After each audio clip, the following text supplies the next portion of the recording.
reader and reviewer Liz Donatelli. Welcome to the season 1 finale of Reader Seeks Romance, a romance novel talk show that features entertaining interviews with authors and publishing insiders. My guest this episode is romance author Sarah Smith. Sarah and I discussed her foodie rom-com, Simmer Down, and Sarah talked about representing the Filipino community in her own voices romances. Plus, Sarah answered foodie questions in a segment called At the Table with Sarah. Enjoy. Hi, Sarah. Welcome to Reader Seeks Romance. Hi, thank you so much for having me. It's a pleasure. It's a pleasure. So tell me about your foodie rom-com, Simmer Down. What's it about? I would love to. I actually, if I can, I'm gonna hold up the book right here and show you. It is it's a take on the enemies to lovers trope. It's a rivals to lovers trope between two food truck owners in Maui. The main character, Nikki, she runs a Filipino food truck with her mom. And the eventual love interest is Callum, and he is an English guy, and he runs a British pub food truck with his brother.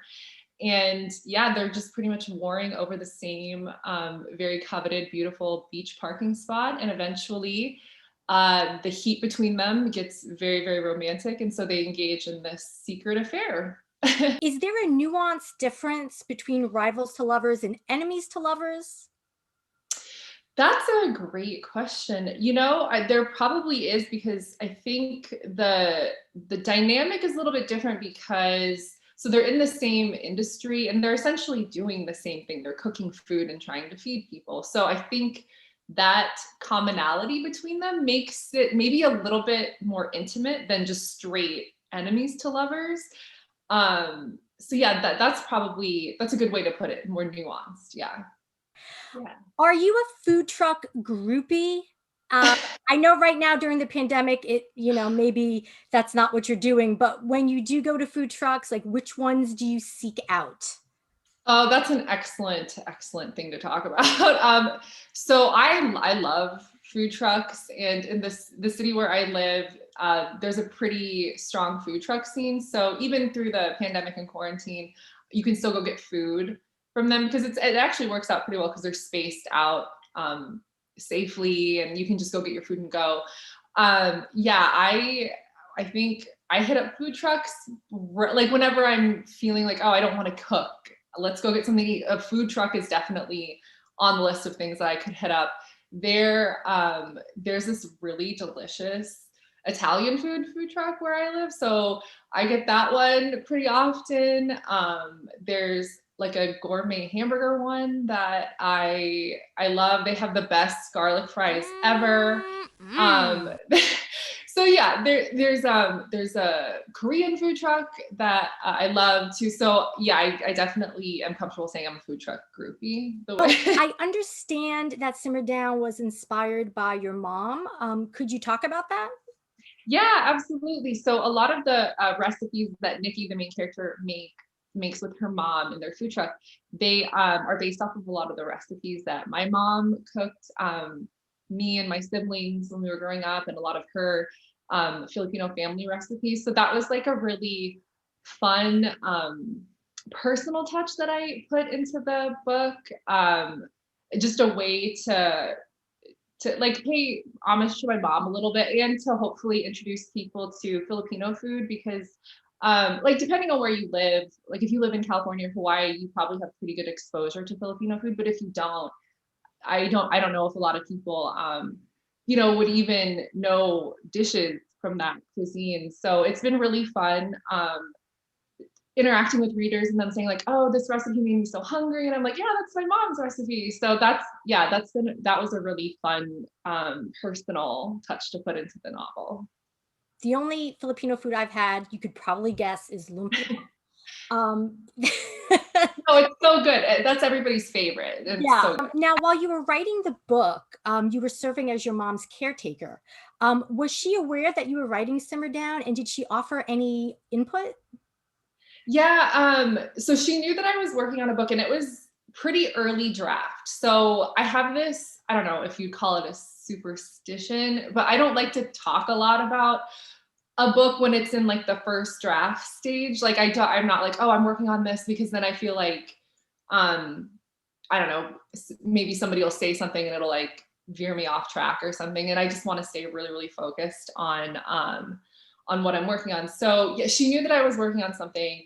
And she was really excited about it, but she was definitely the kind of person who, like, no matter what I would write about, she'd be really, she's just like, oh, that's great. I'm so proud of you. Like literally anything. She's like that, or she was like that with my siblings and I. So yeah, it was definitely an interesting experience to do that at the same time as helping her through her health crisis. But it was also a very like intimate time too, because I got to spend that time with her, and I got to work on this book that, you know, that I got to incorporate so much of her into it, which it was really special in that way. What did you learn about yourself in writing Simmer Down? Yeah, I definitely learned that I'm willing to get very personal in my writing in a way that I didn't think that I would before. Not that I mean, writing is very personal to a lot of authors and writers. I wasn't sure how exactly, just how deep I would go in the story. And it turns out I was willing to go pretty deep emotionally, because Nikki, the main character, this happens before the book happens, but she loses her dad due to a terminal illness. And so throughout the book, she is kind of trying to figure out how to process her grief and live her life, while she just, you know, she misses her dad so much. And I think that that was something that I could relate to, having lost my mom last year. And I think that that's something like everybody can relate to, because everybody has lost some, you know, unfortunately, we've all lost somebody that we care about, and we're all probably going to lose somebody that we care about at some point in our lives. And processing that grief can be a really, really challenging and personal thing. But for me, it was really cathartic to write about it, because it was like I had this outlet where I could share my emotions, but it wasn't, so it was personal, but it wasn't too personal, because it wasn't my story, but I could relate to a lot of the struggles that Nikki went through. And I think for me, hopefully that's something readers can connect to and relate to when they read it. Because I think it's a very light, happy rom-com romance, but there's the grief element is, you know, it's kind of emotional at times, but I mean, I think that's how life is, you know, like you experience sad things at the same time as you experience happy things. So yeah, it was pretty personal, and that was surprising to me, but I was pleasantly surprised that I was like able to let myself go there. Did you make a conscious decision to write Own Voices romance that represents Filipino women, or did you simply follow a natural writing path?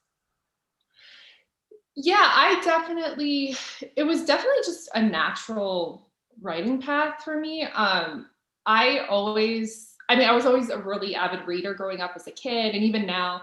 And it was really like, I don't think I ever found a book where the main character was somebody with my same background. So when I started writing, I definitely wanted to write somebody who had my experience. So maybe it was, you know, conscious decision in that way. But I mean, any story that I write is going to have an element of my background, just because I feel like that's just the kind of story that I should tell. Like I shouldn't try to tell somebody else's story. I should try to tell the story that I can relate to, and that's my Filipino Caucasian American background. And it's definitely like, you know, I would never say that my experience is what everybody who has that background experiences. It's just, I'm just one voice of many voices. So it happens naturally just because that's my voice. But I guess it is a conscious decision, because it's not like other voices that exist in the book and publishing world. Right. Right. What has been the response from Filipino romance readers? It's been really special. Like on social media, people will message me and say like, hey, I read your book and it was really, really cool and meaningful to read a character who grew up the way that I did, or had the same background or same family background as me. I never read a book like that until yours. which made me really happy. I mean, it's kind of disappointing to think like a lot of people spend their whole lives reading or consuming media that doesn't include them in the representation. So that's, that's disappointing, but it's just really meaningful to know that there are people who that means a lot to them. And my books are something that they enjoy consuming and reading because the characters are people that they can actually relate to. And so yeah, it's been overwhelmingly positive. How does your job as a copywriter help or maybe hinder your writing as a romance author? Oh gosh, yeah. So the copywriting that I do really focuses on being like succinct and direct and to the point. And I think that's really helped me in my writing because I can tend to be wordy and go on with the purple prose. That's like my first drafts are pretty much that. Okay. So I think copywriting has taught me to just be more efficient with my words, which has been a pretty positive experience for me. It was like an old Western romance, and I remember the cover so distinctly. I was like 9 years old, so I don't remember a lot of the details, but like the woman had this very billowy yellow dress and her hair was beautiful, and the guy, his shirt was a little open and his chest was very toned. So I know that it was one of my auntie's books because she was living with us at the time, and she stored some of her stuff in my closet. So I would go in there and I'd find her all these like books with really, really intriguing covers. And I'm like, oh, what's this? And then I would read them in secret. I'm like, wow, this is, yeah. So I was corrupting myself at a young age.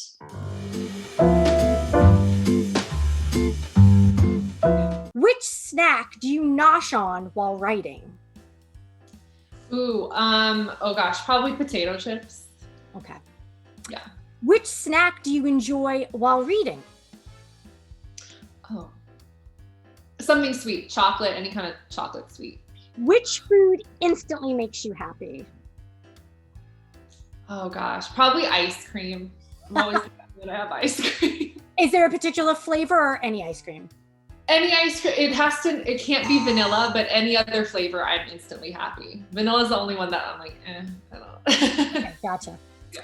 Which food reminds you of your childhood? Oh, probably Filipino food. Anything lumpia. Specific? Like lumpia, pancit, adobo, all of those most popular ones. They're so good, and it just always brings me back. What's your favorite breakfast? Oh gosh, okay. Probably eggs Benedict. Oh, that's a fancy favorite. Yeah. I never eat it because it's a pain in the ass to make. What is your favorite Filipino dish to cook? Okay, I have this crock pot chicken adobo that I'll cook whenever I'm feeling kind of nostalgic, and it's really easy. You just throw it all in a crock pot, and in the morning it's done. It's really, really good. It's not as good as like my auntie's one who like simmers it all, for on the stovetop, but it's a good like cheater chicken adobo. If you were having a guest over for dinner, okay, let's just say it's me. Okay. What would you cook? Oh gosh, I would probably cook pasta because that's easy. It's very, very difficult to screw up. And I have this like recipe that's like, it's pasta with sausage and onion, garlic, spinach, lemon, and Parmesan. And obviously I would ask you if you eat those things before you come over to my house. Reconsider it. Yeah. I do eat those things. Okay, good. I'm Italian, so everything you've just mentioned it sounds like right up my alley. Good. Okay. So yes. Okay. Well, I accept your invitation. That will be over shortly. Awesome. Well, this has been a fantastic talk. Thank you so much for joining me today, Sarah. Yeah, I had the greatest time. Thank you so much for having me.